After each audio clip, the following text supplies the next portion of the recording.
अस्सलाम वालेकुम। Galvanic cell पढ़ रहे थे बेटा, हम पढ़ लिया था। बस उस पर जो हमने सेल का वोल्टेज निकाला था उसके लिए हमने जिंक के ऑक्सीडेशन पोटेंशियल और कॉपर के रिडक्शन पोटेंशियल को ऐड किया था। तो वहाँ मैंने बेटा आपको बताया था कि जिंक का ऑक्सीडेशन पोटेंशियल 0.76 होता है और कॉपर का रिडक्शन पोटेंशियल 0.34 होता है। कैसे होता है उसको समझते हैं। देखो, सबसे पहले इलेक्ट्रोड पोटेंशियल क्या होता है इसके ऊपर बात कर लेते हैं ज़रा।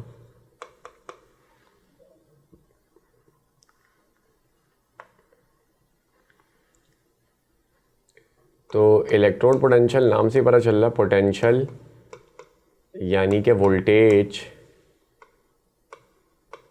Created between metal and it's plate, metal and it's solution. Metal का मतलब तो प्लेट ही हो गया ना, सॉल्यूशन या फिर salt is called electrode potential. ठीक है, जब भी किसी मेटल की प्लेट को, मेटल की इलेक्ट्रोड को सॉल्यूशन में डाला जाता है तो आइंस का फ्लो होता है, या तो प्लेट से सॉल्यूशन में जाते हैं आइंस या फिर सॉल्यूशन से प्लेट पे जाते हैं आइंस। तो इस वजह से आइंस के फ्लो की वजह से बेटा जो वोल्टेज क्रिएट होता है, जो पोटेंशियल क्रिएट होता है, उसे हम इलेक्ट्रोड पोटेंशियल कहते हैं। लास्ट वीडियो में हमने देखा था, जिंक की प्लेट को जिंक के सॉल्यूशन में डाल दिया था तो इलेक्ट्रोड से आयन सॉल्यूशन में गए थे। कॉपर की प्लेट को कॉपर के सॉल्यूशन में डाल दिया था तो सॉल्यूशन से आयंस प्लेट पे गए थे। जिंक वाली प्लेट पे ऑक्सीडेशन हुई थी, मतलब वहाँ से एटम इलेक्ट्रॉन लूज़ करके आयंस की शक्ल में सॉल्यूशन में आ रहा था। कैथोड वाली प्लेट पे रिडक्शन हुई थी, यानी कॉपर पे से सॉल्यूशन पे से आयंस कॉपर के जा रहे थे प्लेट पे, वहाँ जाके इलेक्ट्रॉन गेन कर रहे थे, रिड्यूस हो रहे थे। तो जब भी बेटा किसी प्लेट को, किसी मेटल को उसी के सॉल्यूशन में डिप किया जाता है तो आयंस के फ्लो की वजह से जो वोल्टेज क्रिएट होता है, जो पोटेंशियल क्रिएट होता है, उसे हम इलेक्ट्रोड पोटेंशियल कहते हैं। नाम से पता चले ना, इलेक्ट्रोड को, प्लेट को सॉल्यूशन में डाल रहे हैं तो इस वजह से पोटेंशियल क्रिएट हो रहा है ना, वोल्टेज क्रिएट हो रहा है, तो उसको हम इलेक्ट्रोड पोटेंशियल कहते हैं। अब मुझे बताओ, क्या हम इलेक्ट्रोड पोटेंशियल को मेजर कर सकते हैं? वोल्टेज को कैसे मेजर करेंगे? वोल्ट मीटर या गैल्वानोमीटर लगा के। वोल्ट मीटर, गैल्वानोमीटर को देखा हो, दो टर्मिनल होते हैं, उसकी दो तारें होती हैं। या उसको नहीं भी देखा हो, नॉर्मली किसी भी चीज़ को देखा हो तो उसके दो टर्मिनल होते हैं ना बेटा। कैपेसिटर है, दो टर्मिनल होंगे, या कोई तार आप सॉकेट में लगाते हो तो उसके दो टर्मिनल होते हैं, सेल के दो टर्मिनल होते हैं। तो मतलब हर चीज़ के दो टर्मिनल होते हैं, पॉजिटिव कह लो, एक नेगेटिव कह लो। अब गैल्वानोमीटर की या वोल्ट मीटर की दो तारें हैं। एक तार तो आपने लगा दी इस प्लेट पे, मैंने कहा प्लेट को सॉल्यूशन में डाला तो वोल्टेज क्रिएट हुआ। अब ये वोल्टेज कितना है ये हमें मेजर करना है, तो मैंने एक तार लगा दी इस पे। दूसरी तार का क्या करूँ? ये कहाँ लगाऊँ? उसी पे लगा दूंगा तो जल जाएगा। एक ही सुराख में अगर आप दोनों तारें सॉकेट की घुसा दो तो क्या होगा? फ्यूज़ उड़ जाएगा आपका। सब एक ही जगह पॉजिटिव भी डाल दिया, वहीं पे नेगेटिव भी डाल दिया। तो कहने का मकसद है इलेक्ट्रोड पोटेंशियल आप मेजर नहीं कर सकते। आप क्या कर सकते हो? मैंने कहा एक तार आपने लगा दी इस प्लेट पे, दूसरी तार के लिए आपको कोई चाहिए दूसरी प्लेट, फिर रीडिंग नज़र आ सकती है कि भाई इतना वोल्टेज है। तो कहने का मकसद है हम इलेक्ट्रोड पोटेंशियल मेजर नहीं कर सकते। हाँ, किसी दूसरी प्लेट के रिस्पेक्ट से हम मेजर कर सकते हैं, यानी दूसरी प्लेट भी कोई चाहिए। और जब दो प्लेट्स का हम कैलकुलेट कर रहे हैं तो फिर वो इलेक्ट्रोड पोटेंशियल नहीं, किसी दूसरी प्लेट को हमने रेफरेंस के तौर पर रखा है, स्टैंडर्ड के तौर पर रखा है, तो वो जो हम कैलकुलेट करते हैं वो standard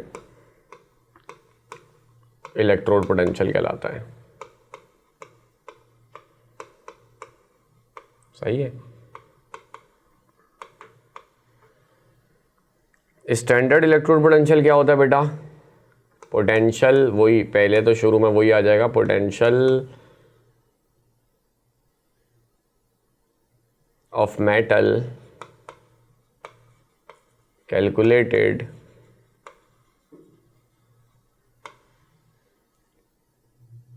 at 25 degree centigrade and 1 atm using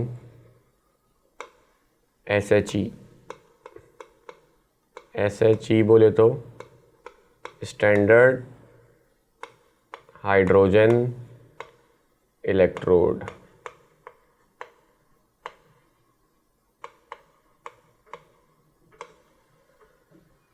सही है।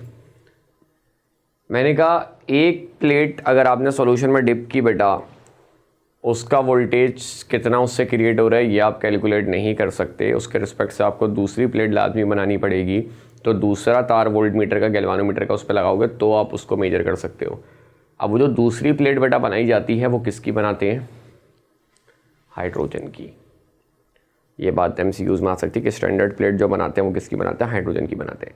सवाल ये हाइड्रोजन की क्यों बनाते हैं? तो आपको याद होगा बेटा इलेक्ट्रोकेमिकल सीरीज़ में मैंने एक बात आप लोगों को बताई थी कि स्टैंडर्ड रिडक्शन या फिर ऑक्सीडेशन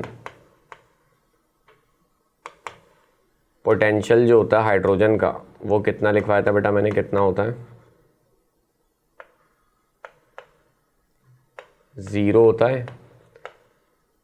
तो इस वजह से बेटा हाइड्रोजन को स्टैंडर्ड बनाया जाता है। इसका 0 है तो जो भी पूरी रीडिंग शो हो रही होगी मीटर पे वो सारी की सारी इस प्लेट की वजह से ही, इस मेटल की वजह से ही हो रही होगी। तो आपके पास डायरेक्ट इस मेटल का ऑक्सीडेशन या रिडक्शन पोटेंशियल आ जाएगा। सही है। तो किसी भी मेटल का इलेक्ट्रोड पोटेंशियल निकालने के लिए हम जो स्टैंडर्ड प्लेट इस्तेमाल करते हैं बेटा वो किसकी इस्तेमाल करते हैं? हाइड्रोजन की। पूछे भाई हाइड्रोजन की क्यों करते हैं? क्योंकि इसका अपना ऑक्सीडेशन या रिडक्शन पोटेंशियल नहीं होता, 0 होता है। ठीक है। इसी तरह आपसे बोले कि भाई हाइड्रोजन की प्लेट कैसे बना रहे हो? प्लेट तो किसी मेटल की होती है ना, तो गैस की प्लेट आप कैसे बना रहे हो? तो कैसे बना रहे हैं? हाइड्रोजन गैस को पास करवाते हैं,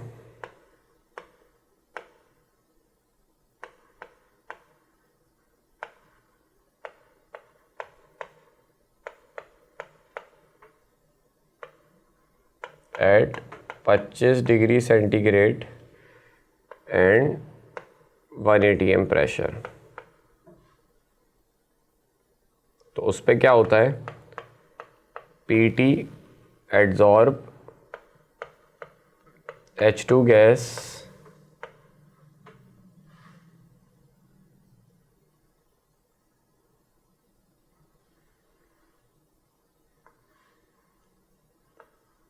गैस को यूं लिख लो। हाइड्रोजन गैस को प्लेटिनम मेटल पे पास कराते हैं 25 डिग्री सेंटीग्रेड पे और 1 atm प्रेशर पे, और वो जो प्लेटिनम मेटल है वो हाइड्रोजन गैस को अपने सरफेस पे एब्जॉर्ब कर लेता है और इस तरह बिहेव करता है कि वो हाइड्रोजन का ही बना हुआ था, और फिर उसको डिप कर देते हैं हाइड्रोजन के ही सोल्यूशन में। जौन सी प्लेट होगी उसको उसी के सोल्यूशन में डिप करेंगे। तो HCl में डिप कर दो या H2SO4 में डिप कर दो। तो इस तरह से बेटा हाइड्रोजन की स्टैंडर्ड प्लेट को बनाया जाता है। ठीक है। इलेक्ट्रोड पोटेंशियल जब भी मेटल को उसके सॉल्यूशन में डालेंगे तो बेटा क्या होगा? इलेक्ट्रॉन्स का फ्लो, आइंस का फ्लो होगा, जिसकी वजह से वोल्टेज क्रिएट होगा। इससे हम इलेक्ट्रोड पोटेंशियल कहते हैं। इलेक्ट्रोड पोटेंशियल को मेजर नहीं कर सकते, हम स्टैंडर्ड इलेक्ट्रोड पोटेंशियल को मेजर करते हैं। स्टैंडर्ड प्लेट बनाते हैं हाइड्रोजन की क्योंकि उसका अपना वोल्टेज 0 होता है। कैसे बनाते हैं? हाइड्रोजन गैस को प्लेटिनम मेटल पे पास करवाते हैं 25 डिग्री सेंटीग्रेड पे 1 atm प्रेशर पे, और उसको डिप कर देते हैं HCl या H2SO4 के सोल्यूशन में। अब कैसे निकालते हैं तो एक देखते हैं, जैसे जिंक का देख लेते हैं। Standard oxidation potential of zinc. सही है, जिंक का निकाल लें। तो गैल्वानिक सेल जो बेटा हम बनाएंगे वो जिंक और हाइड्रोजन के दरमियान बनाएंगे, क्योंकि जिंक का निकालना है और स्टैंडर्ड किसकी होती है बेटा, हाइड्रोजन की। तो यहाँ पे हमने जिंक को डिप कर दिया जिंक के सॉल्यूशन में, और यहाँ पे हमने बेटा हाइड्रोजन को डिप किया हाइड्रोजन के सॉल्यूशन में। और हाइड्रोजन की प्लेट बेटा कैसे बनाई, प्लेटिनम लिया होगा और उस पे हाइड्रोजन गैस को हमने पास कराया होगा बाहर से, ठीक है। और फिर इसको हमने कनेक्ट कर दिया होगा किससे, गैल्वानोमीटर से, ठीक है। ये प्लेट जिंक की है और ये प्लेटिनम की थी, जिस पे हमने हाइड्रोजन गैस को पास करवाया 25 डिग्री सेंटीग्रेड पे और 1 ATM पे। तो PT हाइड्रोजन को एब्जॉर्ब करेगा और इस तरह बिहेव करेगा। ये हाइड्रोजन का बना हुआ था, इसको हम डिप कर देंगे हाइड्रोजन के सॉल्यूशन में। HCl में कर दो या H2SO4 में करो, मर्ज़ी है। H2SO4 में कर लो, इससे मेरे ख्याल में आप लोग को समझना थोड़ा सा ज़्यादा आसान हो जाएगा।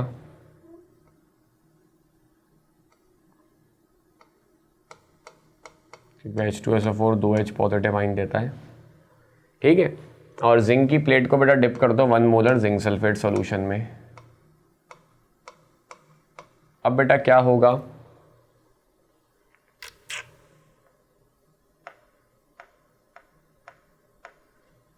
क्या होगा,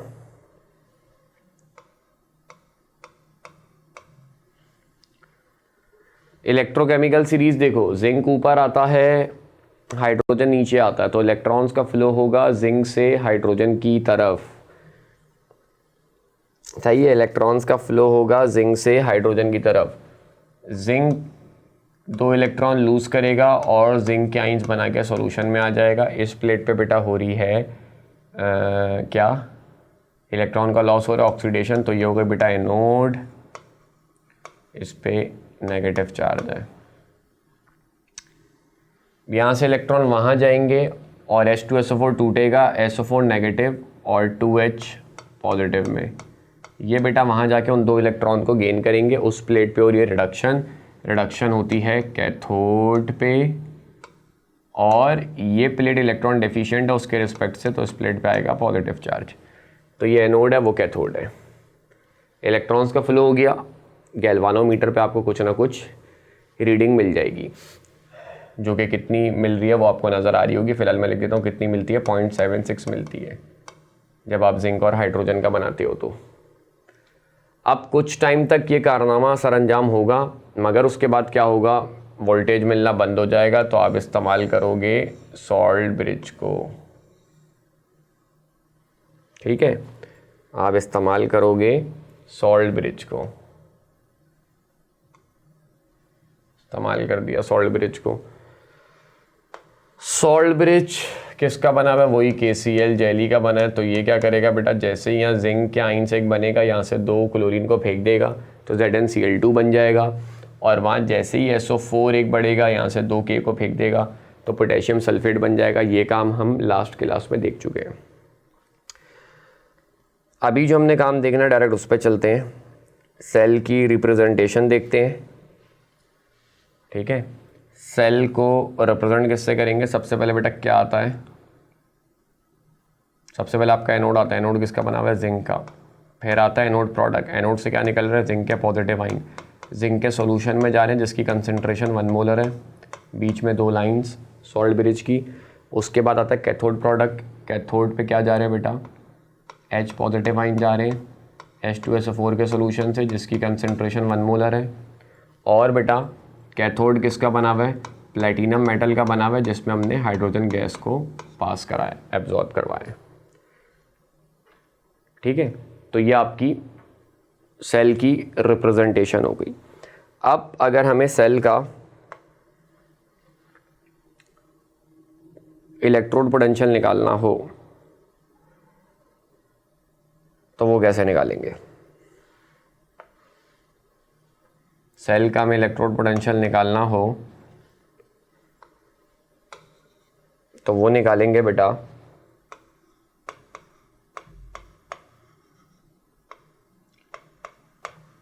क्या फॉर्मूला था? ऑक्सीडेशन प्लस रिडक्शन, ऐसे ही निकलता है। सेल पे रीडिंग कितनी आ रही है वो वोल्ट मीटर जब आप लगाओगे तो वो खुद ब खुद आपको रीडिंग दे देगा 0.76। ऑक्सीडेशन किस पे हो रही है? जिंक पे, तो यही मुझे निकालना है कि जिंक का ऑक्सीडेशन पोटेंशियल कितना होता है। रिडक्शन किस पे हो रही है बेटा? हाइड्रोजन पे, और बताया हाइड्रोजन का अपना रिडक्शन या ऑक्सीडेशन पोटेंशियल क्या होता है बेटा? 0। तो हाइड्रोजन की जगह आप लगा दोगे 0। ठीक है, आपको चाहिए जिंक का ऑक्सीडेशन पोटेंशियल, तो वो कितना आ जाएगा? 0.76। तो बेटा लास्ट लेक्चर में मैंने यही वैल्यू तो पुट की थी या नहीं? जिंक का ऑक्सीडेशन पोटेंशियल ही तो हमने रखा था 0.76 और कॉपर का रखा था 0.34, तो ऐड करने पे 1.1 आया था। तो मैंने कहा था जिंक का 0.76 कैसे निकालते हैं, अगले लेक्चर में आप लोग को बताऊंगा कैसे निकाला। समझ में आया? हाइड्रोजन को स्टैंडर्ड बनाते हुए जो वोल्ट मीटर पे रीडिंग आ रही होगी वो सारा का सारा जिंक का ही इलेक्ट्रोड पोटेंशियल कहलाएगा।